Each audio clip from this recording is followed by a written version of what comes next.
Hi smart people, so you most welcome here. और हमारी आज की इस मुलाकात में हम लोग स्टार्ट कर रहे हैं, इवन हम स्टार्ट कर चुके हैं और आज हम सेकंड सेशन लेने वाले हैं आपके रिप्रोडक्टिव हेल्थ चैप्टर के ऊपर। तो इसके हमने 30 क्वेश्चंस जो हैं वो पहली मुलाकात में डिस्कस कर लिए थे। हमारी आज की इस इंटरेक्शन में हम और 30 क्वेश्चंस लगाने वाले हैं इस पर्टिकुलर टॉपिक के ऊपर।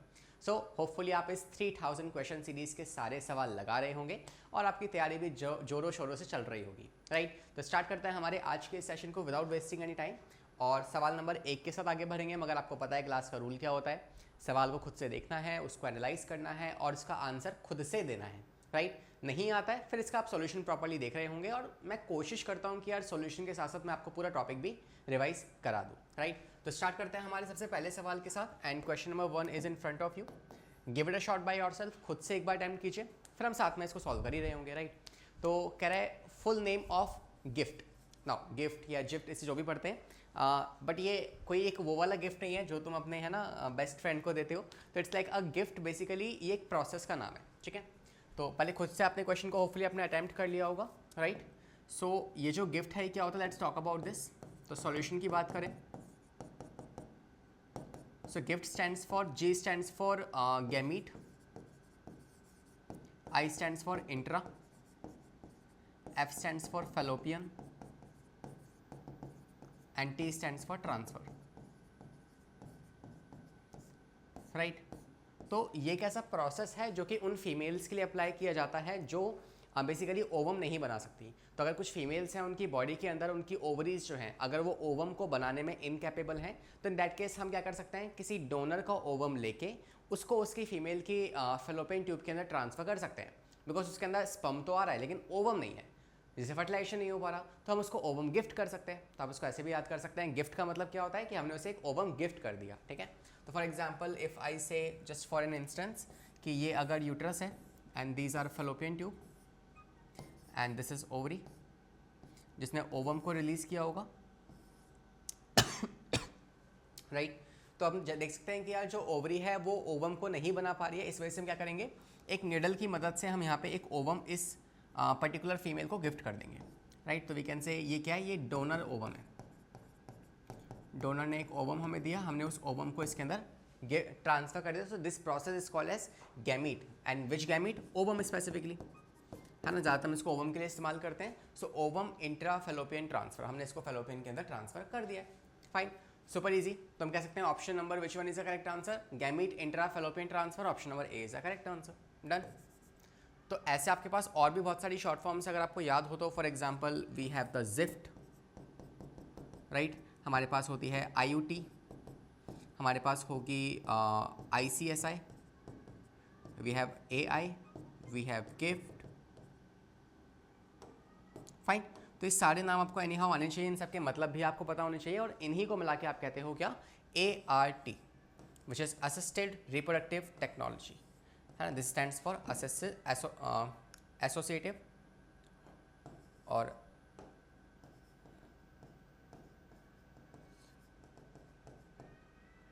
रिप्रोडक्टिव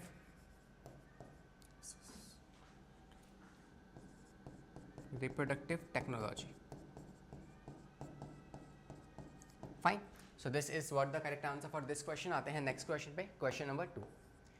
देखिए खुद से एक बार इसको, फिर देखते हैं क्या सवाल आपसे कह रहा है और आपसे क्या पूछ रहा है वो। देखो कर लिया अटेम्प्ट, कह रहा है which one is correct surgical method for preventing the pregnancy in which the vas deferens is cut. अगर वास्ट डिफरेंस को ही कट कर दिया जाएगा, so what do we call this process basically. तो बहुत सिंपल सी बात है, हमने हमारे चैप्टर के अंदर हमने बैरियर मेथड्स पढ़े हैं, हमने IUDs का मेथड पढ़ा है, हमने नेचुरल मेथड्स पढ़े हैं और इसमें से हमने एक पढ़ा था आपके परमानेंट मेथड्स, राइट। तो जिस परमानेंट मेथड्स में क्या आते हैं कि ऐसे मेथड जिसको एक बार अगर अप्लाई किया ना तो उसकी रिवर्सिबिलिटी बहुत पुअर होती है, आप उसे वापस से ठीक नहीं करवा सकते, and we call this type of methods as permanent method या स्टेरिलाइजेशन मेथड। तो स्टेरिलाइजेशन मेथड जो होते हैं या फिर जिसे आप परमानेंट मेथड्स कहते हैं, परमानेंट मेथड्स, राइट। ये जो मेथड्स हैं ना बेसिकली ये वो मेथड्स होते हैं जिसमें आप कह सकते हैं कि इसमें 2 स्टेप्स आ जाएंगे। एक को आप कहते हो वासेक्टोमी, एक को आप कहते हो वासेक्टोमी और एक को आप कहते हो ट्यूबेक्टोमी,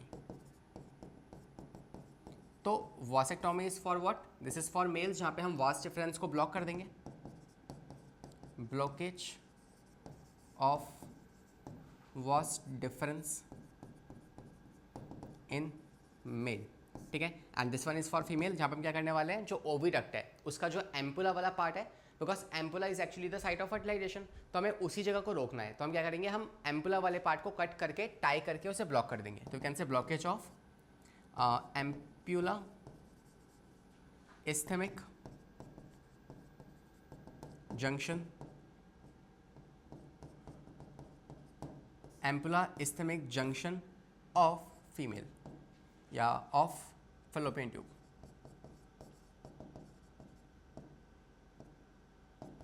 ठीक है, तो ये बात एनी हाउ आपको पता होनी चाहिए। This is what the correct answer is, right. तो हम कह सकते हैं करेक्ट आंसर क्या होगा इस सवाल का, दैट इज योर वासेक्टोमी।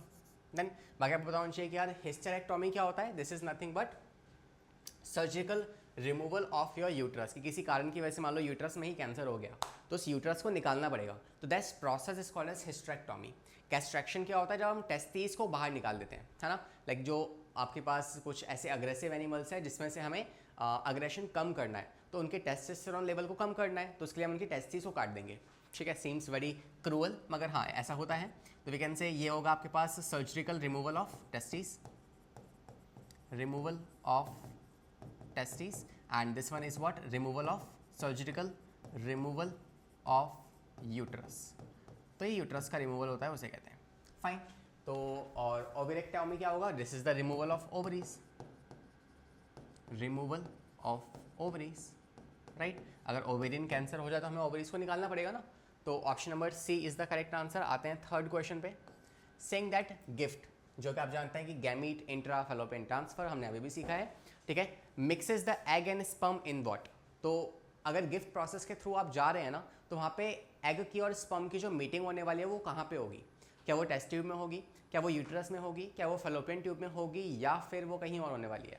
हमने अभी सीखा कि हम जो ओवम गिफ्ट करने वाले हैं एक फीमेल को, वो ओवम हम गिफ्ट कर खा रहे हैं, हाँ जी। तो अगर हम बात करें कि हम उस ओवम को गिफ्ट कर खा रहे हैं, तो उसको हम गिफ्ट कर रहे हैं इस फैलोपियन ट्यूब के अंदर, जहाँ पे ऑटोमेटिकली स्पर्म को तो पता है भाई हमें कहाँ जाना है ना, स्पर्म बड़े चला के उन्हें सब पता है कहाँ जाना है उनको, तो वो बेसिकली यहाँ से मूव करते करते करते करते कहाँ जाएंगे, वो अपने आप यहाँ पे आ ही जाएंगे, एंड दैट्स अ प्लेस जहाँ पे हमने ओवम को प्लेस कर दिया है। तो we can say fallopian tube is that region जहाँ पे हम गिफ्ट प्रोसेस के थ्रू बेसिकली फर्टिलाइजेशन करवा रहे होते हैं जिन फीमेल्स में कोई प्रॉब्लम होती है। Fine, so A is the correct answer. Next पे आ जाए, फोर्थ क्वेश्चन देखो, attempted by yourself, give it a shot, है ना, you have 5 seconds, 1 2 3 4 5, let's see क्या होगा इसका आंसर। कह रहा है एमनियोसेंटेसिस जो होता है that involves the analysis of, तो एमनियोसेंटेसिस में किसका एनालिसिस आप करते हो। तो आपको मैंने सिखाया था पिछली मुलाकात में कि अगर ये हमारे पास एक एम्ब्रियो है तो इसके आसपास क्या होगी, इसके आसपास होगी amniotic cavity which is like amnion, और इसके अंदर होता है क्या, एमनियोटिक फ्लूइड, और जो हमारा एम्ब्रियो डेवलप कर रहा है उस एम्ब्रियो के साथ होगा क्या, एमनियोटिक फ्लूइड। और याद रखना है कि इस एमनियोटिक फ्लूइड के पास क्या होती है, एपिडर्मल सेल्स होती हैं, किसकी, फीटस की या एम्ब्रियो की। So it has epidermal cells of embryo. Now that makes a very big change here कि भाई इन्हीं वाली सेल्स को हम क्या करेंगे, एक निडल की मदद से डाल के उन सेल्स को बाहर निकाल देंगे, और फिर हम उन सेल्स के क्रोमोसोम पैटर्न को स्टडी कर सकते हैं। That is how we can got to know कि उस पर्टिकुलर एम्ब्रियो में कोई जेनेटिकल डिसऑर्डर तो नहीं है, उसका सेक्स क्या होने वाला है बेबी का, तो ये सारी बातें हम वहाँ से पता कर सकते हैं। तो ये सारी डिटेल्स हमें कहाँ से मिलती है, आपके एमनियोटिक फ्लूइड में प्रेजेंट आपके एपिडर्मल सेल से। फाइन, इजी क्वेश्चन था ना। चलिए फिफ्थ पे आते हैं, saying that why ART stands for Associative Reproductive Technology, right। तो ये जो होता है इस these procedures sometimes involve the use of donor egg और donor sperm। तो कई बार हम इनका इस्तेमाल करते हैं इन ART के अंदर, हालांकि ART बहुत तरह की होती है, हम उसमें से ये बात कर रहे हैं कि बताओ वो कौन है जिसमें आप एग डोनर का या एग स्पर्म का लेकिन स्पर्म का इस्तेमाल करते हैं। तो एक वुमेन जो ओवम प्रोड्यूस नहीं कर सकती, क्या उसमें हम ऐसा करने वाले हैं, make sense, right. When the women और the man has the genetical disease, मान लो उनके पास जेनेटिकल डिसीज है, अब उनमें या तो मेल जो है स्पर्म नहीं बना पा रहा, फीमेल ओवम नहीं बना पा रही, तो क्या हम इस प्रोसेस का इस्तेमाल कर सकते हैं, सीम्स फेयर, हम कर सकते हैं, राइट। तीसरा, कोइटस में अगर प्रॉब्लम है तो क्या उसमें इस्तेमाल करेंगे क्या? नहीं, वो तो आपके पास कुछ और जनरल प्रॉब्लम हो जाएगी ना कि यार the couple is not don't want to intimate or like there are some other problems, right? So we can say first and second is the one which is the correct reason, जो आपको बताएगा कि भाई अगर को egg नहीं है, अगर एग नहीं बन पा रहा है तो आप उसे गिफ्ट कर दो। गिफ्ट मतलब प्रोसेस का इस्तेमाल कर लो गिफ्ट का, ठीक है। अगर स्पर्म नहीं है तो फिर आप AI करवा लो। AI is not artificial intelligence, it is artificial insemination. Artificial insemination, fine. तो डिपेंड करता है आपको क्या प्रोसेस का इस्तेमाल करके क्या करवाना आप चाहते हैं, फाइन। तो we can say D is the correct answer. आते हैं 6th क्वेश्चन पे। देखिए, करिए रीड एक बार अपने आप से, फिर देखते हैं क्या बेहतर जवाब हम निकाल सकते हैं इसका। Now that's one of my favourite question, because हमने इससे पहले अभी तक कोई भी क्वेश्चन डिसीज़ के ऊपर बेस्ड सॉल्व नहीं किया है।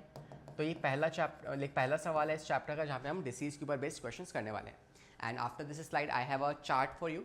तो अगर आपने डिसीज़ में कुछ भी नहीं पढ़ा है, कुछ भी याद नहीं है, सिंपली क्या करना, उस चार्ट को याद कर लो, है ना। सारे सवाल आपके डिसीज़ वाले उसमें से बन जाएंगे, ठीक है। चलिए, तो देखिए कह रहा है कि from the sexually transmitted disease mention below, कुछ आपको डिसीज़ दी गई है। Identify the one which does not specifically affect the sex organ. तो जो आपके जेनिटेलियाज होते हैं ना, या जेनाइटल्स, तो कौन सी वाली डिसीज़ है जो जेनाइटल्स को ज़्यादा इम्पैक्ट नहीं करेगी प्राइमरली। तो वी कैन से सिफाइलिसिस जो होते हैं उसमें क्या होता है, सिफाइलिसिस में आप जानते हैं अल्सर्स हो जाते हैं। सिफाइलिस में क्या होते हैं, अल्सर्स या सोर्स हो जाते हैं, या जिसे आप अल्सर्स कहते हो, ठीक है। तो सोर्स या अल्सर्स जो हैं छाले हो जाते हैं बेसिकली जेनाइटल्स के अंदर, तो that is again it is impacting your sex organs, right. तो अल्सर्स इन जेनाइटल्स। नेक्स्ट अगर मैं आपसे बात करूं तो जो एड्स है, एड्स में ऐसा कुछ नहीं होता। एड्स के अगर सिम्टम्स की बात करें तो इट्स अ सिंड्रोम, है, जिसमें क्या होता है आपको पता है, जो टी लिम्फोसाइट्स होती हैं,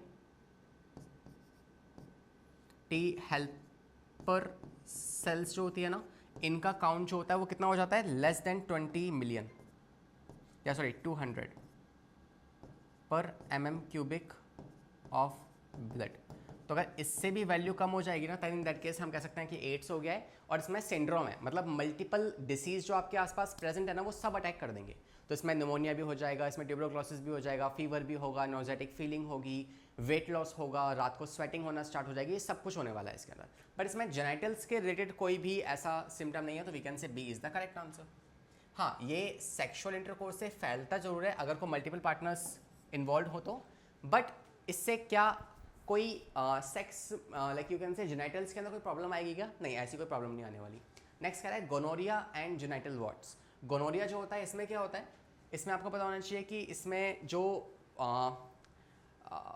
वुल्वा जो है ना, वो बेसिकली स्वेल कर जाएगा, ठीक है। तो इसमें क्या होगी, स्वेलिंग हो जाएगी। तो तीसरा जो आपके पास है गोनोरिया, इसमें क्या होगा, स्वेलिंग हो जाएगी, स्वेलिंग ऑफ वुल्वा, ठीक है। और लास्ट बात करें विच is your that is your genital warts. तो जेनाइटल वॉर्ट्स जो होते हैं ना, इसमें क्या होता है, इसमें एक तरीके से ना प्रोमिनेंस स्ट्रक्चर्स बन जाते हैं, जिसे आप बल्ब्स कह सकते हो। तो एक तरीके से swelling type structure, reddish type structure part हो जाता है, ठीक है। तो reddish appearance on genitals. I am not exactly remembering that word जो हम इस्तेमाल कर सकते हैं, मगर एक तरीके से ना वहाँ पे कुछ दाने जैसे निकलना है ना, तो कुछ वहाँ पे पिंपल्स टाइप ऐसे स्ट्रक्चर्स निकलना शुरू हो जाएंगे वहाँ पे। तो this is called as genital warts, ठीक है। But we can say B is the correct answer. हालांकि अगर आपको ये भी जानना हो ना कि यार ये वाली डिसीज़ किससे होती है, एड्स किससे होती है, देखो उसके लिए मैं आपके पास चार्ट लेके आया हूँ, बिकॉज कई बार उस पर भी सवाल आ जाते हैं, राइट। तो नहीं, हाँ, आपको ये चार्ट बड़े ध्यान से याद करना है। आई थिंक ये आपको विजिबल तो है ना, मैं थोड़ा सा जूम इन कर लूँ क्या? हाँ, देखो, तो पहला वाला अगर हम बात करें विच इज़ योर बैक्टीरियल डिसीज़, तो हमारे पास कुछ ऐसी बैक्टीरियल डिसीज़ हैं जो क्या कर सकती है, जो डिसीज़ कॉज कर सकते हैं, which is related to your STDs, ठीक है, सेक्शुअली ट्रांसमिटेड डिसीज़। तो पहले आपके पास क्या है, which is your chancroid which is cause by Haemophilus ducreyi, okay. Second आपके पास है Chlamydia which is cause by Chlamydia trachomatis, okay. Third आपके पास है gonorrhoea, gonorrhoea is cause by Neisseria gonorrhoeae, okay. Next syphilis जो है it is cause by Treponema pallidum, और last जो है वो आपका डोनो वेनोसिस। ठीक है, तो ये आपके पास 4-5 डिसीज आपको एनी हाउ याद कर लेनी है अच्छे से। इनको याद करो ना करो मगर ये तो मस्ट है, या तो सारी ही मस्ट है। मैं स्टार मार्क मार दे रहा हूँ जो आपको याद करनी है एनी हाउ। लाइक आपको एक तो गोनोरिया याद कर लेना किससे होती है, सिफाइलिसिस याद कर लेना। इसके अलावा वायरस में बात की जाए तो HIV से क्या होता है, एड्स होता है, राइट। और हर्पीस सिम्प्लेक्स वायरस किससे होता है, हर्पीस सिम्प्लेक्स वायरस से होता है, मतलब हर्पीस सिम्प्लेक्सिस किससे होता है, हर्पीस सिम्प्लेक्स वायरस से होता है। वायरल हेपेटाइटिस किससे होता है, हेपेटाइटिस B वायरस से होता है ना। HPV क्या होता है, human papilloma virus, human papilloma virus, तो इनसे होगा ये। ठीक है, तो आपको एनी हाउ कहीं ना कहीं याद होनी चाहिए। और एक आपके पास है ट्रैकोमोनियासिस, दिस इज कॉज्ड बाय ट्रैकोमोनास वेजाइनालिस। तो आपको ये कुछ स्टमक वाली जो डिसीज़ हैं ये आपको एनी हाउ बार बार लिख के याद करनी पड़ेगी, क्योंकि कोई इसका ना शॉर्टकट नहीं है, you have to do it, तो you have to do it, है ना। तो इट्स लाइक नाम है, उनको आपको याद करना है, याद नहीं हो रहा है लिख के देखो बार बार, याद हो जाएगा, फाइन। सो ये आपको मैंने एक शॉर्ट मतलब एक चार्ट दे दिया है, आप इसको अच्छे से याद कर लीजिएगा। बाकी we have done the 6th question also. Let's come on 7th question. Saying जो कॉपर आयंस होते हैं ना release from the copper releasing IUDs, तो जो कॉपर रिलीजिंग आयोडीज है उसमें जो कॉपर आयन है वो करते क्या है ना। तो आपको पता है कि आपने कॉपर रिलीजिंग आयोडीज जो है वो कौन कौन सी पढ़ी हैं, आपने 3-4 एग्जाम्पल्स यहाँ पे आप पढ़ चुके हैं। For example you have the copper T, you have basically Cu7, you have multiload 375, multiload 375, fine. तो ऐसा आपके पास जो डिसीज़ है वो आपके पास कौन है, कॉपर रिलीजिंग आयोडीज होती हैं। और ये करती क्या है, now this is the main question. तो जो कॉपर है ना इसमें वो क्या करता है, वो आपकी पहली बात तो स्पर्म की जो फर्टिलिटी होती है ना, मतलब स्पर्म की हाइपर एक्टिविटी, मतलब जो स्पर्म अपनी टेल को विप्लैश मूवमेंट शो करता है ना, ऐसे ऐसे ऐसे ऐसे ऐसे है ना। तो it's like this is the movement called as whiplash movement. उस मूवमेंट को सप्रेस कर देगा कौन, आपका कैल्शियम, कॉपर सॉरी, ठीक है। सेकंड, फैगोसाइटोसिस को भी बेसिकली इंक्रीज करता है ना। और क्या ये ओवुलेशन से प्रिवेंट करेगा, नहीं, ओवुलेशन से प्रिवेंट नहीं करेगा, लेकिन हाँ यूट्रस को पहली बात तो हॉस्टाइल बना देगा, और दूसरा एक तरीके से फैगोसाइटोसिस ऑफ स्पर्म कर देगा, साथ में स्पर्म की मोटिलिटी को रिड्यूस कर देगा। तो ये भी इसका काम होता है। तो वी कैन से साथ में suppresses the sperm motility, suppress sperm motility, तो स्पर्म की मोटिलिटी को भी कम कर देगा। तो we can say option number D is the correct answer. Done है। क्वेश्चन नंबर 8 पे आते हैं। Saying medical termination of pregnancy, MTP जो होता है it is consider safe up to how many weeks of pregnancy. तो एमटीपी जो है ना वो बेसिकली कितने वीक ऑफ प्रेगनेंसी के लिए सेफ रहता है। तो आपको एनी हाउ पता होना चाहिए कि यार जो आपके 12 वीक्स है ना, this is the time period जब एमटीपी जो है वो सेफ है, इस टाइम पे एमटीपी करवाई जा सकती है। ना बच्चों को क्या होता है, कई बार कंफ्यूजन होती है कि सर एमटीपी क्या है और इमरजेंसी पिल्स क्या होती हैं। इमरजेंसी पिल्स, पहले तो एग्जांपल्स देख लो। एमटीपी इज नथिंग बट इसमें आपका आएगा अबॉर्शन, और जो मेडिकल पिल्स होती है ना इमरजेंसी पिल्स, उसमें आपके आते हैं लाइक अनवांटेड 375, अनवांटेड 75, ऐसी कुछ पिल्स आपके आती है किसमें, these comes in the emergency pills. तो इमरजेंसी पिल्स वो पिल्स हैं जो आपको एनी हाउ क्वाइटस के 72 आवर्स के अंदर अंदर लेनी पड़ेगी, है ना, बिफोर 72 आवर्स ऑफ क्वाइटस। तो जिस टाइम पे क्वाइटस हुआ है उसके 72 आवर्स के अंदर अंदर आपको लेना पड़ेगा, तब जाके ये कॉन्ट्रासेप्टिव की तरह काम करेगी, ठीक है। और इसके अलावा एमटीपी क्या होता है, अबॉर्शन की, यार अब तो मान लो बेबी भी डेवलप हो चुका है ना, एम्ब्रियो बन चुका है, वो फीटस में कन्वर्ट हो चुका है। उस टाइम पे भी अगर आप चाहते हैं कि यार उस बेबी को हमें नहीं चाहिए किसी जेनेटिकल डिसऑर्डर्स की वजह से या किसी और कारण की वजह से, है ना, that should be a reasonable और एक वो लॉजिकल रीज़न होना चाहिए, ठीक है।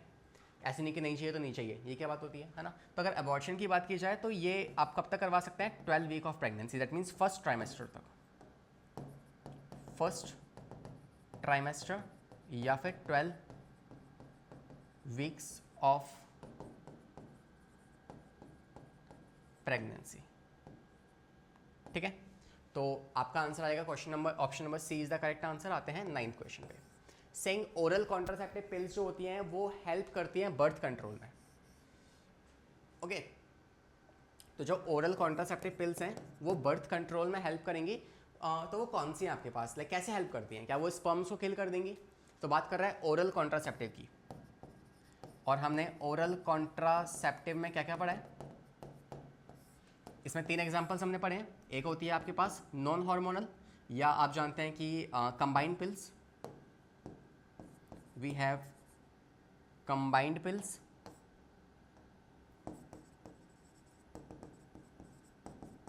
second we have POP which is progesterone only pills, और तीसरी हमारे पास होती है स्टेरॉयडल पिल्स, और we can say your non steroidal pills, जिसमें क्या आती है, सहेली आती है, राइट। तो तीनों के एग्जांपल्स यानी आपको पता होना चाहिए। जो आपके पास कंबाइंड पिल्स हैं, इसमें आपकी आ जाएंगी माला डी एंड माला एन।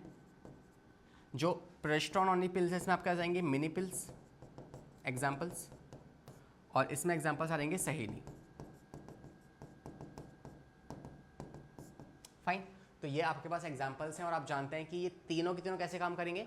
आपको नाम से ही समझ में आ रहा है कि यार इनके अंदर प्रोजेस्टेरोन है, इनके अंदर ईस्ट्रोजन है, और आप जानते हैं कि अगर इन पिल्स को कोई खाएगा तो उसकी बॉडी के अंदर क्या होगा, उसकी बॉडी के अंदर प्रोजेस्टेरोन और ईस्ट्रोजन जो है उसकी मात्रा ज़्यादा हो जाएगी। तो अगर इसकी मात्रा बढ़ेगी तो क्या होगा, FSH जो है और जो LH है उसकी मात्रा कम हो जाएगी, और अगर इसकी मात्रा कम हुई तो फिर ओवुलेशन नहीं हो पाएगा। तो एक तरीके से ये पिल्स जो हैं ये ओवुलेशन से प्रिवेंट कर रही हैं बेसिकली, जिससे कि कॉन्ट्रासेप्टिव की तरह काम किया जा सके। तो we can say option number C is the correct answer, they prevent from ovulation. Then simple था। तो हल्का सा बस लॉजिक आपको एनालाइज करना है, एंड सारे क्वेश्चंस जो है कॉन्सेप्चुअल हैं, देखे हुए हैं, सब कुछ आपने पहले से पढ़ा हुआ है, don't be worry about this chapter, okay, सब आता है आपको। नेक्स्ट देखो question number 10, saying Saheli is a oral contraceptive for female, surgical sterilisation method for female, diaphragm for female, या फिर surgical method for sterilisation in male. तो Saheli mails के लिए तो है ही नहीं, ये तो वैसे ही गलत हो गया। Option number A is the correct answer. हमने पीछे देखा कि ओरल कॉन्ट्रासेप्टिव में कौन आती है आपके पास, सहेली, तो it's like very simple answer, done है। चलिए, अच्छा ये सहेली के बारे में एक दो बातें आपको एनी हाउ पता होनी चाहिए, क्योंकि सवाल वहाँ से बन सकता है। पहला कि जो सहेली है ना, this is basically developed in CDRI इन लखनऊ। लखनऊ में जो CDRI है which is central drug research institute, central drug research institute, वहाँ पे इसको बनाया गया है। और कौन से केमिकल की मदद से बनाया गया है, विच इज़ योर सेंट्रोक्रोमेन, सेंट्रोक्रोमेन, उसकी मदद से इसको बनाया गया है, ठीक है। इसके अलावा इस पिल को ट्वाइस अ वीक पिल भी कहते हैं, ट्वाइस अ वीक पिल। और ये करती क्या है, ये जो आपके यूट्रस के अंदर ईस्ट्रोजन के रिसेप्टर्स है ना, उनको कम कर देगी। अब अगर वही नहीं होगा तो इम्प्लांटेशन हो ही नहीं पाएगा, आपकी जो एंडोमेट्रियम है वो शेड हो जाएगी, और इस वजह से इम्प्लांटेशन नहीं हो पाएगा। तो आप कह सकते हैं कि ये प्रिवेंट करती है इम्प्लांटेशन से,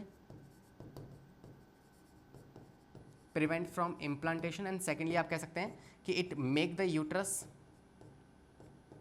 मेक, और we can say block oestrogen receptors in uterus, block oestrogen receptors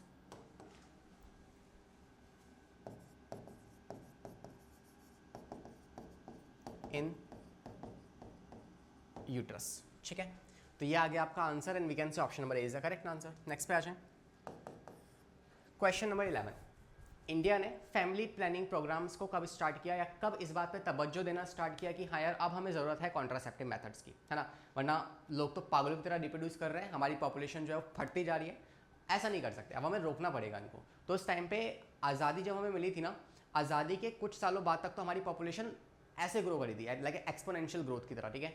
फिर उसके बाद क्या हुआ कि यार जो गवर्नमेंट ऑफ इंडिया उन्होंने सोचा कि यार अब तो कुछ स्कीम वगैरह चलानी पड़ेगी ताकि लोग थोड़े से कंट्रोल में आ जाए, है ना, ऐसे तो ना चलेगा। एक तो खाने के लिए कुछ है नहीं उस टाइम पे, वैसे हमारे पास इतनी लेकिन लोग खाने के लिए सफ़र कर रहे थे कि यार जो पॉपुलेशन है वो इतनी ग्रो कर रही है, और खाना हमारे पास जितना है, जो रिसोर्सेज हैं वो उसको मीट नहीं कर पा रहे हैं, ऊपर से लोग और बढ़ते जा रहे हैं, तो प्रॉब्लम थी। तो उस टाइम को ट्रीट करने के लिए 1952 के अंदर क्या हुआ, आपके फैमिली प्लानिंग प्रोग्राम्स को स्टार्ट किया गया, ठीक है। तो RCH reproductive child health care, family planning programmes, तो इन सबको स्टार्ट किया गया और इसमें स्कीम्स चलाई गई, स्लोगन्स चलाए गए कि हम दो हमारे दो, है ना, ऐसी कुछ चीज़ें यहाँ पे लॉन्च की गई बेसिकली। तो this is what I can say, this is the year जहाँ पे इसको लॉन्च किया गया था आज़ादी के आपके कुछ सालों के बाद, और आपको ये याद होना चाहिए, ठीक है।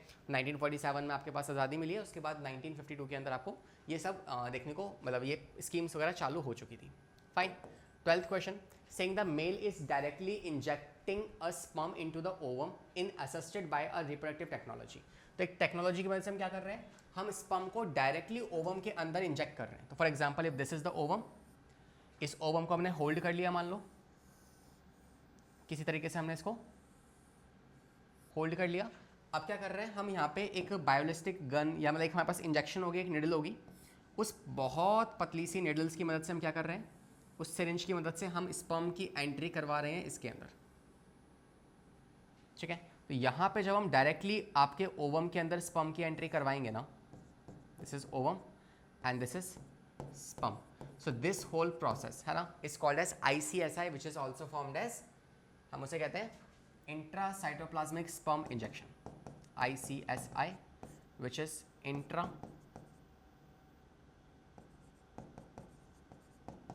साइटोप्लाज्मिक स्पर्म इंजेक्शन, ठीक है। Intracytoplasmic sperm injection is what we call this ICSI, this is not T, it's I, okay. या ट्रांसफर भी कह सकते हैं, ठीक है। तो इंजेक्शन कहो या ट्रांसफर करो, एक ही बात है। तो we can say option number C is the correct answer. और ये कब होता है, जब मान लो एक मेल जो है ना, अगर वो ओलिगोस्पर्मिया से सफ़र कर रहा है, कि मतलब उसके बॉडी के अंदर क्या है, स्पर्म का काउंट प्रॉपर नहीं है, तो उस कंडीशन में हम क्या करेंगे, हम सजेस्ट करेंगे उस कपल को कि यार जो मेल है वो ठीक से स्पर्म नहीं बना पा रहे, तो उसका एक स्पर्म लो जो ठीक है, उसको डायरेक्टली इंसर्ट करवा दो। स्पर्म वीक है ना, वो पहुंच ही नहीं पा रहे हैं वहाँ तक, तो हमें खुद पहुंचाना पड़ेगा उसको। तो we can say the person who is suffering from oligospermia, that person is suggested to this technology, okay. तो we can say oligospermia, fine. So यहाँ पे इस टेक्नोलॉजी का इस्तेमाल होता है and hopefully you got the answer, ठीक है। तो इस चैप्टर का एक रामबाण इलाज क्या है कि यार इस चैप्टर के आप मल्टीपल क्वेश्चंस जितने लगा सकते हो वो क्वेश्चंस लगा लो, दैट्स मोर देन सफिशिएंट, ठीक है। तो इस चैप्टर को आप रिवाइज करने बैठोगे ना तो आप कंफ्यूज हो जाओगे, इससे बेटर है कि इस चैप्टर को हमेशा रिवाइज करो with the help of questions, okay. Next is saying increase IMR and decrease MMR in the population will cause which of the following. चलिए देखते हैं, रीड किया क्वेश्चन को, अटेम्प्ट किया, है ना। अभी कह रहा है कि देखो MMR which is maternal mortality rate और IMR which is infant mortality rate, इनमें से एक इंक्रीज कर रहा है, एक डिक्रीज कर रहा है। तो आपको पता है कि यार पॉपुलेशन एक्सप्लोजन कब आता है, पॉपुलेशन एक्सप्लोजन जो है ना ये तब आता है जब आपका ये दोनों ही क्या हो जाता है, रिड्यूस हो जाते हैं। जब इन्फेंट मोर्टिलिटी रेट मतलब बेबी की डेथ भी कम हो जाए और साथ में मैटरनल मोर्टिलिटी रेट भी कम हो जाए, इन दैट केस आता है पॉपुलेशन एक्सप्लोजन। लेकिन अभी सवाल कह रहा है आपसे, अकॉर्डिंग टू क्वेश्चन अगर हम बात करें तो सवाल का कहना कुछ ऐसा है कि यार अगर को IMR जो है वो क्या हो जाए, ज़्यादा हो जाए, इन्फेंट मोर्टिलिटी रेट मतलब बेबी ज़्यादा डेथ हो रही है बट जो MMR है वो कम हो गया है, तो अगेन दोनों कम होंगे तब जाके ये आएगा ना, दोनों ज़्यादा होंगे तो ये नहीं आएगा, और एक कम एक ज़्यादा होगा तो यार कुछ इम्पैक्ट ही नहीं पड़ने वाला, नो मेजर इम्पैक्ट। अरे बाबा सिंपल सी बात है ना कि एक तराजू है, उसमें आपने एक तरफ बढ़ाया तो ऐसे होगा, इस तरफ बढ़ाया तो ऐसे होगा, अब दोनों तरफ आपने एक तरफ बढ़ाया एक तरफ कम कर दिया, तो इट्स लाइक वो बैलेंस ही तो रहेगा ना। इट्स लाइक आपने दोनों तरफ कुछ ना कुछ डाल दिया या दोनों से निकाल दिया, तो it's like a balance thing, right. तो ऐसा नहीं चलने वाला यहाँ पे, तो हम कह सकते हैं कि option number C is the correct answer, no causing significant change in the growth rate, growth rate में कुछ ज़्यादा खास फर्क नहीं पड़ने वाला है, fine. So this is the correct answer for this question. आते हैं 14 क्वेश्चन पे, saying that from which day of the menstrual cycle the hormonal contraceptive should be started। तो हार्मोनल कॉन्ट्रासेप्टिव जो पिल्स होती हैं वो किस टाइम पे स्टार्ट करनी चाहिए। अब ये सवाल जो है ना ये बेसिकली किसके ऊपर बेस्ड है, ओरल कॉन्ट्रासेप्टिव हमने बहुत तरह की पढ़ी है, हमारे पास कंबाइंड पिल्स भी हैं, हमारे पास POPs भी हैं, हमारे पास सहेली भी है, but this question is specifically talking about combined pills like Mala D and Mala N, okay. So question is like about your Mala D and Mala N। तो आपको मैं इनका मैकेनिज्म बता दूं कि ये काम कैसे करती हैं, and these are the best pill because ये 3 तरीके से प्रोटेक्शन प्रोवाइड करेंगी। पहला ये जो सर्विक्स म्यूकस है ना उसको थिक कर देंगी, पहला काम, तो ब्लॉकेज हो जाएगा। अब ब्लॉकेज हो गया तो फिर इंसेमिनेशन नहीं हो पाएगा। That is how they are preventing insemination, preventing insemination, right. दूसरा क्या करती है, ये जो होती है अगर मान low sperm by chance move कर भी गया तो स्पर्म के मूव करने के बाद भी ये ओवुलेशन नहीं करवाएंगी, मतलब ओवम ही नहीं आएगा, है ना। आजा स्पर्म अकेले क्या कर लेगा, कुछ नहीं कर पाएगा। तो we can say they prevent ovulation, prevent ovulation. तो ओवुलेशन नहीं करवाएंगे, इससे क्या होगा, basically we can say no no no no ovum production, no ovum production, fine. तीसरी बात की जाए तो ये अगर मान लो ओवम बन भी गया, स्पर्म आ भी गया, फर्टिलाइजेशन हो भी गया, तो क्या करेंगी, ये अपना आखिरी दाव पे चलेंगी। ये जो पिल्स, ये जो बेसिकली ये जो आप कह सकते हैं कि जो पिल्स हैं ये यूट्रस को ही हॉस्टाइल बना देंगी, ये इम्प्लांटेशन नहीं होने देंगी, ठीक है। तो कुछ कर लो, इनके होते हुए भाई लल्ला तो नहीं आएगा, खुशखबरी तो नहीं आने वाली। तो वी कैन से लास्ट में ये इम्प्लांटेशन को भी प्रिवेंट कर सकती हैं, they can also prevent implantation, fine.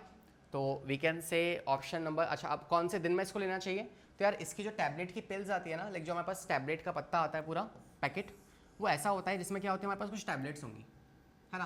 तो हमारे पास क्या होंगी, कुछ टैबलेट्स होंगी स्टार्टिंग की 1 2 3 4 5, और फिर इसके बाद आप कह सकते हैं कि हमारे पास बाकी टैबलेट्स होंगी वो कुछ ऐसी होंगी 6 7 1 2 3 4 5 6 7 1 2 3 4 5 6 7 और 1, और फिर बाकी क्या होंगी वापस से, ठीक है। तो आप कह सकते हैं these money pills you have and yes, बाकी हो जाएंगे। तो ऐसी पिल्स का एक पत्ता आएगा, उसमें से आप जानते हैं कि जो 21 डेज है ना, ठीक है, इवन इनफैक्ट इसको लास्ट 28 तक कर लो, ठीक है। तो 20 से लेके स्टार्टिंग के जो 5 दिन है ना, इनके कभी भी आप स्टार्ट करवा सकते हो, फर्स्ट 5 डेज, पहले 5 दिनों में this tablets can be started, can be started, and the female has to take all the tablets till 21 days except 7 days. जो बाकी के 7 दिन है ना, उन 7 दिनों में क्या होंगे, वहाँ पे दी जाएंगी टैबलेट्स, कौन सी वाली, आयरन की टैबलेट्स, लाइक स्टार्टिंग के 5 दिन और लास्ट के 2 दिन, जो 7 दिन है उसमें हमने आयरन की टैबलेट्स दी है। बाकी के जो 21 डेज है ना, उन दिनों में हमने क्या किया है, उन दिनों में हमने उस फीमेल को ऐसी टैबलेट्स दी है जिसमें प्रोजेस्टेरोन ज़्यादा है। अब प्रोजेस्टेरोन ज़्यादा होगा तो ओवुलेशन नहीं हो पाएगा, ऑब्वियस सी बात है, प्रोजेस्टेरोन ज़्यादा है बॉडी के अंदर तो फिर FSH LH कम होंगे और ओवुलेशन हो नहीं पाएगा। तो वी कैन से पहले 5 दिनों में कभी भी स्टार्ट कर दो, ठीक है। उसके बाद आपको जिस दिन आपने स्टार्ट किया है उससे from starting day to 21st day continuous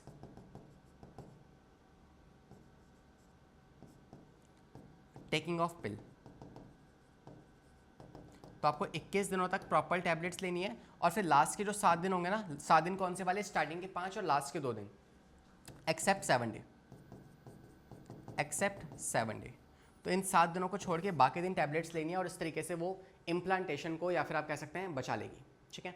तो इसका पूरा मैकेनिज्म वैसे मैं आपको लेक्चर में समझा चुका हूँ, आपने लेक्चर अगर नहीं देखा है तो आप सिंपली यूट्यूब पे सर्च कर सकते हैं लक्ष्य सर और रिप्रोडक्टिव हेल्थ, तो आपको वो लेक्चर मिल जाएगा, या फिर आपको इस वीडियो के एंडिंग में भी आप जाएंगे तो आपको वहाँ पे लिंक मिल जाएगी, ठीक है।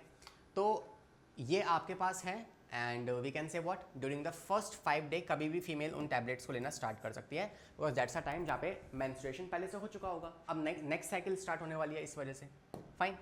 15 पे आ जाओ, saying choose the right one among the statement given below, इनमें से कौन सी स्टेटमेंट सही है आपको ये बताना है। हाँ जी, आईओडीज मतलब वो मशीन जो बॉडी के अंदर इंसर्ट की जाएगी, राइट। तो पहली चीज़ तो क्या है कि यार ये ऐसी चीज़ें हैं जिनको एक जो पेशेंट है ना वो खुद से यूज़ नहीं कर सकता, वो खुद से इंसर्ट नहीं कर सकता, यू नीड अ प्रोफेशनल, आपको डॉक्टर या नर्स या कंपाउंडर की ज़रूरत होगी ताकि वो उसको बॉडी के अंदर इंसर्ट कर सके। तो आप सिंपली कह सकते हैं कि भाई आईओडीज कुछ ऐसी चीज़ें होती है, कुछ ऐसे कॉन्ट्रासेप्टिव्स हैं जो प्राइवेसी प्रोवाइड नहीं करते। प्राइवेसी का मतलब क्या है कि ये ऐसी आपके पास पिल्स हैं जो आपको खुद से इंसर्ट करने में अलाउ नहीं करेंगे, आपको जाके करवाना पड़ेगा, फाइन। तो do not provide the privacy. तो ये पूछा है कौन सी सही है ना। तो पहला ऑप्शन कह रहा है कि जो पेशेंट है क्या वो खुद से उनको इंसर्ट कर सकता है? नहीं कर सकता। सेकंड, आईओडीज जो होती है क्या ये फैगोसाइटोसिस करवाती है यूट्रस में? हाँ, ऐसा करवाती हैं। तो आईओडीज जो होते हैं लाइक कॉपर रिलीजिंग आईओडीज जो सप्रेस कर देंगे स्पर्म मोटिलिटी को, फैगोसाइटोसिस करवा देंगी, ये तो काम ही है इनका, है ना। तीसरा कह रहा है कि जो स्पर्म में जो गैमीटोजेनेसिस है उसे रिड्यूस कर देंगी। तो यार ऐसा हमारे पास कोई भी कॉन्ट्रासेप्टिव मेथड नहीं है जो कि गैमीटोजेनेसिस को ही सप्रेस कर दे, ऐसा कुछ नहीं है हमारे पास, ठीक है। और ऐसा होना भी नहीं चाहिए बिकॉज ये अगेंस्ट नेचर हो जाएगा फिर, तो वो हमें नहीं करना। नेक्स्ट, आयोडीज जो होते हैं इसको एक बार लगाने के बाद हमें वापस से इंसर्ट नहीं करना पड़ता क्या? नहीं, it has to be replace after every interval of time, has to be replaced after an interval period of time. एक समय के बाद इनको वापस से रिप्लेस करना पड़ेगा, दैट इज मस्ट। आई बात समझ में? तो ये ज़रूरी है इनको रिप्लेस करना। और आप एक तरीके से कह सकते हैं कि क्यों रिप्लेस करना पड़ता है, बिकॉज आपको पता है कि कॉपर रिलीजिंग आयोडीज हैं उसमें कॉपर लगा हुआ है, लेकिन हमारी में बॉडी में कुछ ऐसे भी आयन्स होते हैं जो कॉपर से भी ज़्यादा रिएक्टिव है, लाइक सोडियम आयन। तो सोडियम क्या करेगा, वो आएगा यूट्रस में, वो कॉपर को रिप्लेस करवा देगा, तो वो खराब हो चुका है, काम का ही नहीं है, तो एक समय के बाद उसको वापस से रिप्लेस करवाना पड़ता है। फाइन, तो B is the correct answer. आते हैं 16 क्वेश्चन पे। Saying which disease is diagnosis with the ELISA. ELISA क्या होता है? ELISA is enzyme linked immuno sorbent acid. तो ये एक टेस्ट है which is not a confirmatory test, ये आपको याद रखना है, not a confirmatory test of AIDS. हालांकि ये टेस्ट एड्स का ही टेस्ट है, इससे आप एड्स को चेक कर सकते हैं whether the person is suffering और not, but that's not a confirmatory test. Confirmatory test कौन सा होता है? Southern blotting. सदर्न ब्लॉटिंग जो है वो कन्फर्मेटरी टेस्ट है किसका? आपके एड्स का। तो वी कैन से एलिसा किसको डायग्नोस कर सकता है? It can diagnose the AIDS, ठीक है। And it's basically antigen antibody reaction test होता है, एंटीजन एंटीबॉडी रिएक्शन या फिर एग्लूटिनेशन। फाइन, आते हैं नेक्स्ट क्वेश्चन पे। क्वेश्चन नंबर 17 देखो भाई, ट्राई करो खुद से, बहुत इजी है ना। कह रहा है what is the function of copper T. Copper T का फंक्शन क्या होता है? तो इट्स बेसिकली कॉपर रिलीजिंग आयोडी, और कॉपर रिलीजिंग आयोडीज जो होते हैं वो क्या करते हैं? स्पर्म की मोटिलिटी को सप्रेस कर देंगे, या उसके अलावा आप कह सकते हैं इम्प्लांटेशन नहीं होने देंगे बेसिकली, या जो हाइपर एक्टिविटी है उसे कम कर देंगे। तो देखो स्पर्म की फर्टिलिटी को लेके तो कोई ऑप्शन नहीं दिया हुआ, ठीक है, लेकिन स्टॉप फर्टिलाइजेशन दिया हुआ है, तो बिल्कुल सही बात है, option number B is the correct answer. कैसे?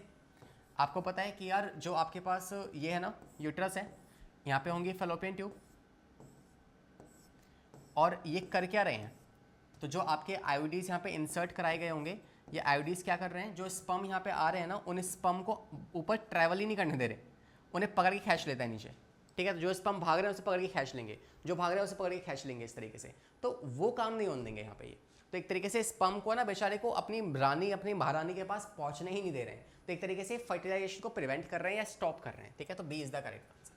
अगर इन चारों ऑप्शन में से कोई ऑप्शन ऐसा होता ना कि ये सप्रेस करते हैं स्पर्म की मोटिलिटी को, तो वो आपकी ज़्यादा प्रेफरेंस होती है उस आंसर को टेक करने की। Fine, next question, question number 18, saying that a variety of barrier methods suitable for the men and women are available in the family planning programs। बिल्कुल सही बात है, ठीक है। हमारे पास एक नहीं, दो नहीं, तीन नहीं, हमारे पास 10 तरह के बेसिकली क्या है, हमारे पास मेथड्स है जिससे कि एक कपल कॉन्ट्रासेप्टिव मेथड्स को अपना सकता है। फॉर एग्जांपल एक फीमेल को अगर मान लो टैबलेट्स नहीं लेनी है तो वो इंजेक्शंस ले सकती है, इंजेक्शंस नहीं चाहिए वो इम्प्लांट्स ले सकती है, इम्प्लांट्स भी नहीं चाहिए तो फिर बेसिकली वो अबॉर्ट लाइक कुछ पिल्स वगैरह ले सकती हैं। तो हमारे पास बहुत सारे ऑप्शन हैं, राइट। बैरियर मेथड्स का इस्तेमाल कर सकती है वो, ठीक है। नेक्स्ट कह रहा है कि जो एम है ना इन मेथड्स का वो ये है कि हम स्पर्म को ओवम से मिलने ना दें।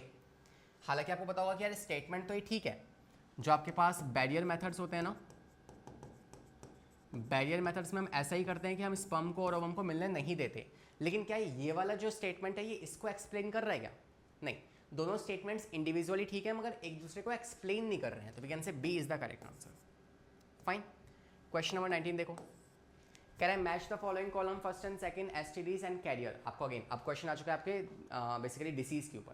तो मैंने कहा था इससे पहले डिसीज को याद कर लो, नहीं किया ना, आप भुगतोगे तुम, ठीक है।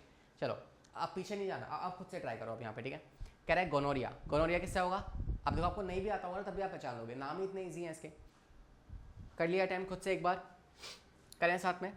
देखो गोनोरिया क्या हो जाएगा, इसका हो जाएगा आपका गोनोरिया निजेरिया या निजेरिया गोनोरिया, ठीक है। सेकंड ट्राइकोमोनास का ट्राइकोमोनियासिस हो जाएगा, फाइन।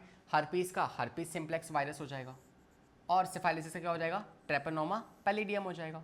तो वी कैन से पी जो है उसका आ जाएगा सेकंड, और अगर बात की जाए पी का सेकंड, क्यू का आएगा फोर्थ, तो क्यू का फोर्थ जो है इसमें है, और पी का सेकंड रहा, option number D is the correct answer. हो गया बॉस, नेक्स्ट पे आ जाए।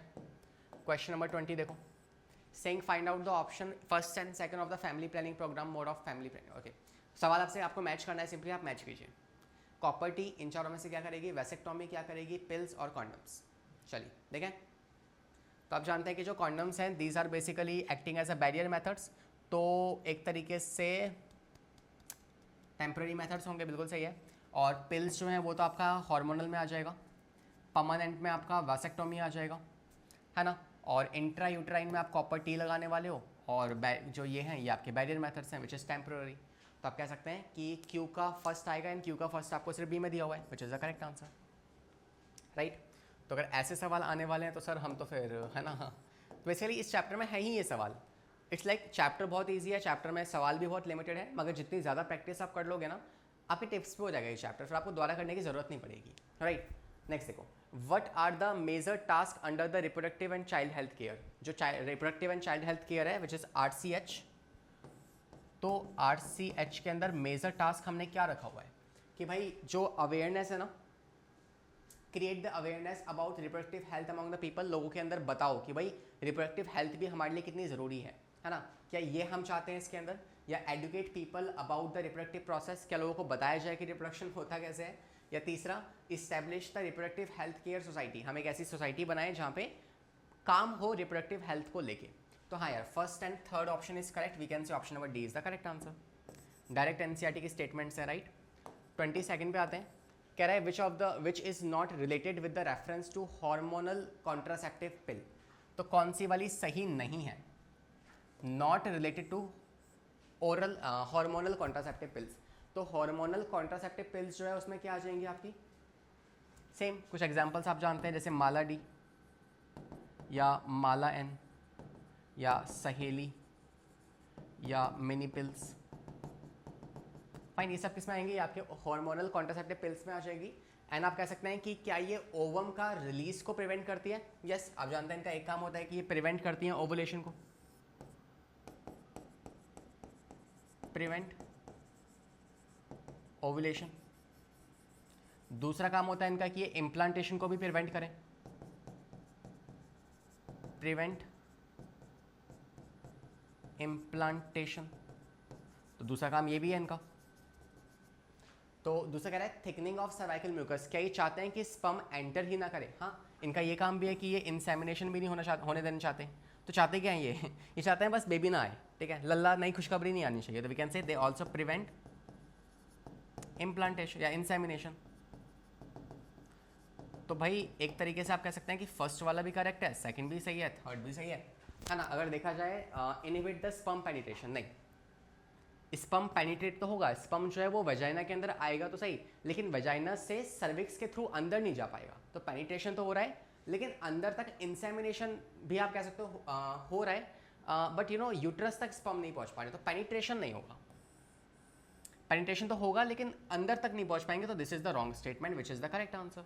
और लास्ट कह रहा है क्या कि partial activation of cervical mucus, ये भी होता है इसके अंदर, राइट। तो we can say C is the correct answer. Next पे आते हैं, question number 23, saying in vitro fertilization is a technique that involves the transfer of which one of the following in the fallopian tube। तो जो आपके पास इन vitro fertilisation है ना, IVF, ये आपने सुना होगा, बड़े बड़े बोर्ड्स लगे होते हैं IVF के। इसका आजकल बहुत ज़्यादा फ्यूचर बन रहा है, मतलब लाइक मेडिकल फील्ड में इसमें भी बहुत लोग जा रहे हैं। तो IVF में क्या होता है कि हम एक टेस्ट ट्यूब बेबी फॉर्म करते हैं, है ना। इसका कॉन्सेप्ट थोड़ा सा पता होना चाहिए कि ऐसे कपल जो कि एक बेबी कंसीव नहीं कर सकते, उनसे हम एक से लेंगे ओवम और दूसरे से हम ले लेंगे क्या, स्पर्म। उन दोनों को हम पेट्री डिश के अंदर मीट करवा देंगे। मीट करने से क्या होगा, फर्टिलाइजेशन हो जाएगा, और जो फर्टिलाइजेशन हुआ है उससे क्या होगा, जायगोट बन जाएगा। अब ये जो जाइगोट बना है ना, इस जाइगोट को हमें दो प्रोसेस में देखना है। अगर को तो ये जाइगोट की है तो इसकी जो डेवलपमेंट है उसकी हम कंट्रोल तो नहीं कर सकते, उसको जैसे डेवलप होना है होने दो। अब डिपेंडिंग अपॉन कि कौन सी वाली फेज में उठा के आप उसे कहाँ रख रहे हो, उस बेसिस पे उसको नाम दिया गया। फॉर एग्जाम्पल अगर कोई ये जाइगोट है या फिर और अप टू 6 या 8 सेल स्टेज है ना, एक जाइगोट से 2 सेल बनी थी, 2 से 4, 4 से 8, तो अगर इतनी सेल की स्टेज है ना तो इसे आप ट्रांसफर कर दोगे फैलोपियन ट्यूब के अंदर।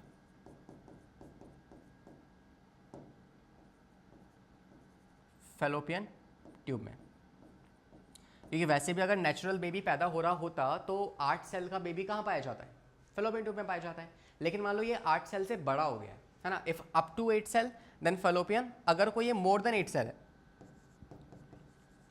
मोर than 8 cell stage, then you will transfer this inside, आप इसे ट्रांसफर कर दोगे यूट्रस के अंदर। और इस वाले प्रोसेस को आप नाम देते हो क्या, IUT। IUD नहीं है, IUT है, which is intra uterine transfer. Intra uterine transfer. और दूसरा वाला जो है ना, इस वाले प्रोसेस को आप नाम देते हो क्या, इंट्रा फैलोपियन ट्रांसफर। ठीक है, और we can say intra fallopian transfer, या आप कह सकते हो, जस्ट अ सेकेंड, एक मिनट, हाँ मैंने कुछ प्रोसेस के नाम लिखे थे स्टार्टिंग में, अगर आपको याद हो तो उन्हीं में से आपका एक प्रोसेस होगा, that is your zygote intra fallopian transfer which is your gift. तो इसे आप कह दोगे जिफ्ट। ठीक है, सो this is gift which is zygote. हमने जाइगोट को लिया है या फिर 8 सेल तक की स्टेज को लिया है, इंट्रा मतलब inside, fallopian means fallopian tube के अंदर, ट्रांसफर। फाइन, तो we can say the correct answer is option number B. या तो जाइगोट को या फिर अर्ली एम्ब्रियो जो कि 8 से सेल तक का है, उस तक के को हम बेसिकली इन विट्रो फर्टिलाइजेशन करवा सकते हैं। अब देखो सवाल बच्चों के मन में क्या होगा कि कुछ बच्चों ने ऑप्शन नंबर ए लगा दिया होगा, है ना, जल्दबाजी में, पर option number B is the correct, because zygote भी हो सकता है, या फिर आप कह सकते हैं कि जो 8 सेल से बड़ा है वो भी 8 सेल तक का सेल भी हो सकता है। ठीक है, तो that is how we can say, because ये फैलोपियन ट्यूब की बात कर रहा है ना, और फैलोपियन ट्यूब में या तो आप जाइगोट डालोगे या 8 सेल तक का बेबी डालोगे, तो option number B is defining it well enough. Fine, 24th question, saying consider the statement given below regarding the contraception and answer the direct after them। तो पहले खुद से अटेम्प्ट करिए, फिर मैं आपको साथ में कराता हूँ इस क्वेश्चन को। बहुत ईजी है ना, बस आपको थोड़ा सा टाइम लगाना है इस क्वेश्चन पर, रीड ठीक से करना है, आपका आंसर आ जाएगा पक्का, श्योर। ठीक है, पहला ऑप्शन कह रहा है MTP during the first trimester is safe, बिल्कुल सही है। MTP जो होती है उसको फर्स्ट ट्राइमेस्टर या फिर 12 वीक्स तक करवाया जा सकता है। ठीक है, सही स्टेटमेंट है। अच्छा, अब आप इसमें ना एलिमिनेशन मेथड भी लगा सकते हो। देखो फर्स्ट स्टेटमेंट सही है और क्वेश्चन पूछ रहा है करेक्ट कौन सी है, तो देखो एक तो या तो ये करेक्ट हो सकती है या फिर ये करेक्ट हो सकती है, कि फर्स्ट तो सही है ना, बाकियों में फर्स्ट आ ही नहीं रहा तो ये तो होगा ही नहीं, वैसे ही एलिमिनेट हो गया। अब इन दोनों में से देख लो, सेकेंड और थर्ड को रीड कर लो, जो सही है वो आपका आंसर है। जनरली चांसेस ऑफ कॉन्ट्रासेप्शन जो रहते हैं वो नील रहते हैं ड्यूरिंग ब्रेस्ट फीडिंग, तो लैक्टेशन पीरियड के दौरान जो कॉन्सेप्शन के या फर्टिलाइजेशन के चांसेस कम होते हैं। अप टू 2 ईयर्स नहीं, ये रॉन्ग है, अप टू 6 मंथ लिखा होता ना तो वो सही होता, तो we can say this is wrong statement. तो भाई सेकंड तो नहीं आना चाहिए, that means automatically option number A is the correct answer. बाकी भी पढ़ लो चाहो तो। इंट्रा यूट्राइन डिवाइसेस जो होते हैं लाइक कॉपर टी इफेक्टिव है क्या, बिल्कुल सही बात है। और लास्ट कह रहा है कॉन्ट्रासेप्टिव पिल्स जो होते हैं they can be take up 1 week after coitus, क्या उसको हफ्ते में एक बार लेना पड़ेगा, नहीं, उसको लगातार लेना पड़ता है 21 डेज तक, continuously for 21 days, है ना, तो ये उसको लेना पड़ेगा। तो we can say option number A and third is the correct one. Next पे आते हैं 25th question, saying test tube baby means a baby born when. तो एक टेस्ट ट्यूब बेबी जो होती है ना, उसका मतलब क्या है कि जो बेबी है वो टेस्ट ट्यूब में डेवलप हुआ है, या फिर बेसिकली इतना आसान भी नहीं होगा ना, टेस्ट ट्यूब बेबी मतलब टेस्ट ट्यूब में डेवलप हुआ है, थोड़ा सा मुश्किल तो होगा, और पढ़ लेते हैं कोई बात नहीं, है ना। It is develop through the tissue culture, तो टिश्यू कल्चर से आप एम्ब्रियो को डेवलप नहीं करवाओगे, है ना, वो प्लांट्स में इस्तेमाल होगा। थर्ड कह रहा है ovum is fertilize externally and thereafter implanted into the uterus, तो ओवम को आपने बाहर फर्टिलाइज कर लिया पेट्री डिश में, और फिर आपने उसको फर्टिलाइजेशन के बाद डाल दिया कहाँ पे, यूट्रस के अंदर डेवलप होने के लिए। ये बात सही है। तो एक पेट्री डिश में हम क्या करते हैं, एक तो स्पर्म लेंगे, एक ओवम लेंगे, एक स्पर्म लेंगे और एक ओवम लेंगे। इनको एक्सटर्नली के लिए मैं कौन सा वर्ड इस्तेमाल करूंगा, इन विट्रो या in vivo? In vitro. Vitro means outside the body. हम उन्हें फर्टिलाइज करवाएंगे और फिर हम उसको इन वीवो करवा देंगे। इन वीवो का मतलब है उसको यूट्रस के अंदर ट्रांसफर करवा देंगे, है ना। अब उसको यहां डाल देंगे इस तरीके से। तो we can say this is the correct one, and इसी को आप कहते हो टेस्ट टू बेबी या इन विट्रो फर्टिलाइजेशन।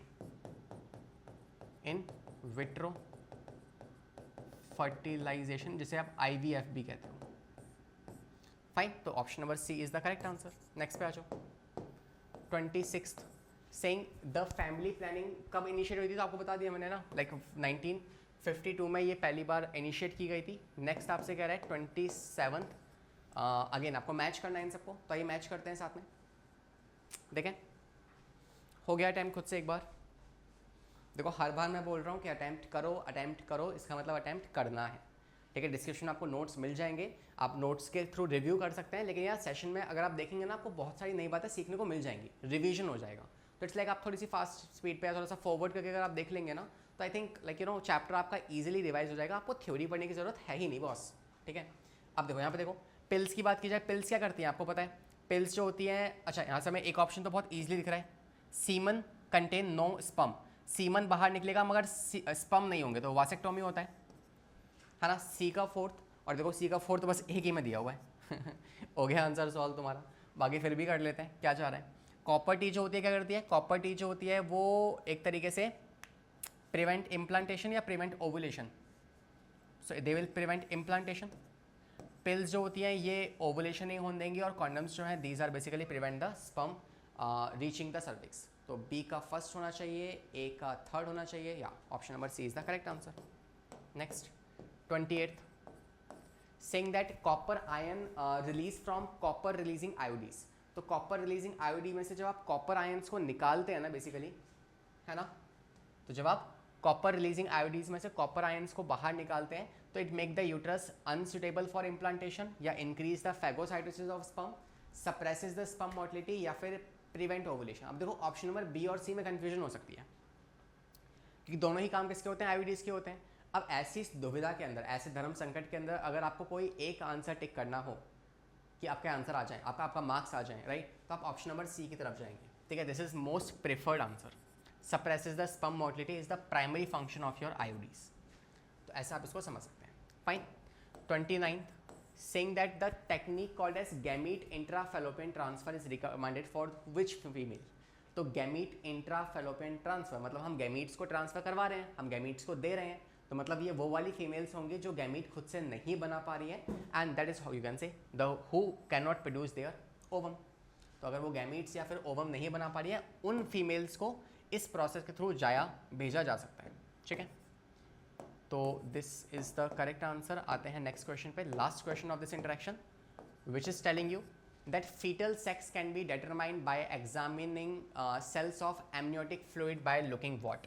तो किस चीज़ को देख के आप एक फीटस का सेक्स या फिर उसके अंदर जेनेटिकल डिसऑर्डर्स को पता लगा सकते हैं, तो वो है आपके बेसिकली काइनेटोकोड्स। काइनेटोकोड्स क्या होता है, स्ट्रक्चर ऑफ क्रोमोसोम्स। तो इनको देख के आप लगा सकते हैं। लास्ट ऑप्शन है ऑटोजोम्स। अगर ऑटोजोम की जगह एलोजोम दिया होता ना, तो उन्हें आप कहते हो सेक्स क्रोमोसोम्स। तो इनको देख के अगेन पता लगाया जा सकता है, लेकिन ऑटोजोम्स को देख के पता नहीं लगाया जा सकता, है ना। एलोजोम्स से पता लगाया जा सकता है। ऑटोजोम्स क्या होते हैं, नॉन सेक्स क्रोमोसोम्स, और एलोजोम्स आर सेक्स क्रोमोसोम्स, ठीक है। Fine. So share we have done all the questions of this particular session. हमने 30 क्वेश्चन और लगा लिए, ठीक है। अब मुझे लगता नहीं कि इससे ज़्यादा सवाल और कुछ बन सकते हैं, तो लेट अस सी कि अगर मैं कुछ और नए सवाल ढूंढ पाया तो अगली मुलाकात से आपकी ज़रूर होगी, नहीं तो फिर एक नए चैप्टर के साथ स्टार्ट करेंगे। फाइन।